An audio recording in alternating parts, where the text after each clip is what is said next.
જય શ્રી કૃષ્ણ. જેઠ માસની શુક્લ પક્ષની એકાદશી નિર્જલા એકાદશી 25/6 ગુરુવારના છે. આવો આપણે સાંભળીએ નિર્જલા એકાદશીની કથા.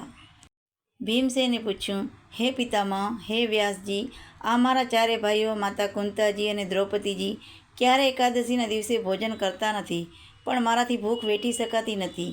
તેથી વગર ઉપવાસે એકાદશીનું ફળ મળે તેવો ઉપાય બતાવો. એવું ભીમસેનનું વચન સાંભળી વ્યાસજી બોલ્યા કે જો તને સ્વર્ગ વહાલું અને નરક અનિષ્ટ હોય તો બંને પક્ષની એકાદશીઓએ ભોજન કરવું નહીં.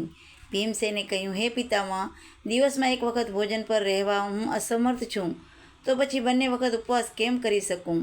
કારણ કે મારા પેટમાં વૃક નામનો અગ્નિ છે, જેથી ખાધા વગર રહી શકાય તેમ નથી. જેથી કોઈ એવો ઉપવાસ કહો કે મારું કલ્યાણ થાય. વ્યાસજીએ કહ્યું, હે ભીમસેન, મનુસ્મૃતિ અને વેદમાં કહેલા ધર્મો તે સાંભળ્યા, તે સઘળા આ કળિયુગમાં પાળી શકાય તેવા નથી. તેથી ઓછા ખર્ચમાં સુખેથી થઈ શકે તેવું વ્રત સાંભળ. બે પક્ષની એકાદશીઓના દિવસે નિરાહાર રહે છે તેને નરક ભોગવવું પડતું નથી. આવા વચનો સાંભળી ભીમ ભયથી કહેવા લાગ્યો, હે પિતામહ, ઉપવાસ કર્યા વગર ઘણું ફળ થતું હોય તેવું વ્રત મને કહો.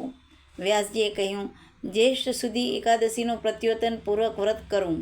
તેમાં સ્નાન અને આચમન સિવાય જળનો સંબંધ રાખવો નહીં. જે માણસ એકાદશીના સૂર્યોદયથી બારસના સૂર્યોદય સુધી જલપાન પણ કરતો નથી તેને પ્રયત્ન વિના સઘળી એકાદશીનું ફળ મળે છે. બારસના દિવસે પ્રાતકાળે સ્નાન કરી બ્રાહ્મણને વિધિથી જળ અને સુવર્ણ આપી ભોજન કરાવ્યા પછી નિયમિતથી પોતે ભોજન કરવું.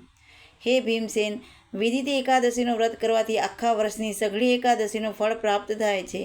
આ વાત સાક્ષાત નારાયણે મને કહેલી છે. જ્યેષ્ઠ સુધી એકાદશીના નિર્જળ વ્રત કરવાથી સઘળા તીર્થની યાત્રા દાનથી પણ અધિક ફળ મળે છે. ધન, ધાન્ય, પુત્ર અને બધાને આપનારી છે. એકાદશીના દિવસે નિર્જળ ઉપવાસ કરવાથી કાળા યમદૂતોના દર્શન થતા નથી, પણ પીળા વસ્ત્ર પહેરનાર, ચક્રને ધારણ કરનાર વિષ્ણુદૂતો આવે છે. હે જન્મેજય, એવા વ્યાસજીના વચનો સાંભળી એકાદશીના દિવસે પાંડવો સહિત ભીમસેને પણ નિર્જળ વ્રત કર્યું. તેથી આ એકાદશી ભીમ અગિયારસના નામથી પ્રચલિત થઈ છે. હે દેવે, સ્ત્રી અથવા પુરુષ જે કોઈ આ એકાદશીનું વ્રત કરે તેને મેરુ પર્વત જેવડા મોટા મોટા પાપો પણ બળીને ભસ્મ થઈ જાય છે. પોતાની શક્તિ પ્રમાણે વસ્ત્ર વડે વીંટળેલા અને તેમાં થોડું સુવર્ણ નાખી જળકુંભનું સુપાત્ર બ્રાહ્મણને દાન કરવું.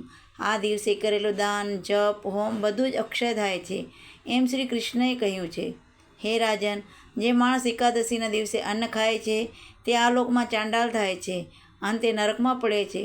નિર્જલા એકાદશીનું વ્રત કરવાથી બ્રહ્મ હત્યા કરનાર, મદપાન કરનાર, ચોરી કરનાર, બ્રાહ્મણનો દોહ કરનાર પણ સર્વ પાપોથી મુક્ત થાય છે. હે રાજન, નિર્જલા એકાદશીના દિવસે શ્રદ્ધા રાખવી, નારાયણનું પૂજન કરવું, બ્રાહ્મણોને વિવિધ પ્રકારનું ભોજન કરાવવું, ઉત્તમ દક્ષિણા આપી પ્રસન્ન કરવા. જો બ્રાહ્મણ પ્રસન્ન થાય તો સાક્ષાત નારાયણ પણ પ્રસન્ન થાય છે. જે માણસો એકાદશીના દિવસે ઉપવાસ કરે છે, નારાયણનું પૂજન કરે છે, દાન આપે છે, રાત્રે જાગરણ કરે છે, તેના સેંકડો વંશજો વૈકુંઠ ધામમાં જાય છે.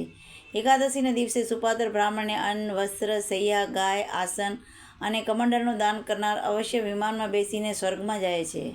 જે આ કથા ભાવથી સંભળાવે તે સ્વર્ગને પામે છે. જે માણસ સર્વ પાપોનો નાશ કરનારી એકાદશીનું વ્રત કરે છે તે સર્વ પાપોથી મુક્ત થઈ મોક્ષપદને પામે છે. આવી રીતે મહાભારતમાં અને પદ્મપુરાણમાં જ્યેષ્ઠ શુક્લ પક્ષની નિર્જલા એકાદશીનું મહાત્મ્ય કહેલું છે. ઇતિ શ્રી પદ્મપુરાણે જ્યેષ્ઠ શુક્લ નિર્જલા એકાદશીનું મહાત્મ્ય સંપૂર્ણ. બોલો શ્રી કૃષ્ણ કનૈયા લાલ કી જય. જય શ્રી કૃષ્ણ.